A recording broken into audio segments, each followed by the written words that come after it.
Como dividir um círculo em 10 partes iguais com transferidor. Podes desenhar o círculo com o transferidor, com um compasso ou com qualquer objeto circular. Para encontrares os 10 pontos no círculo, divide 360 por 10.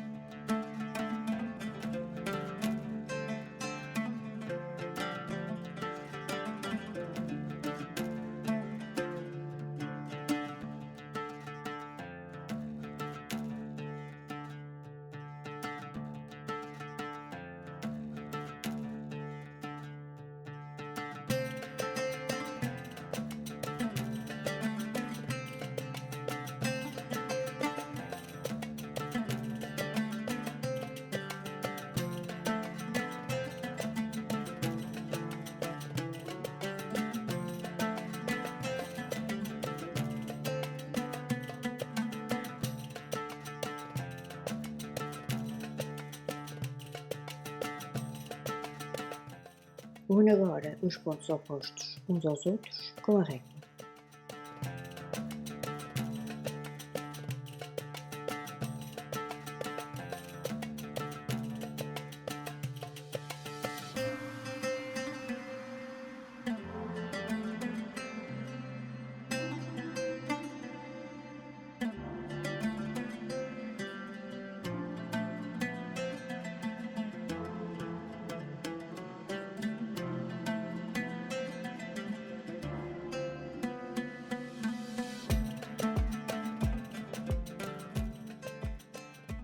Obrigada por assistir o vídeo, deixa o teu like, o teu comentário e subscreve o canal.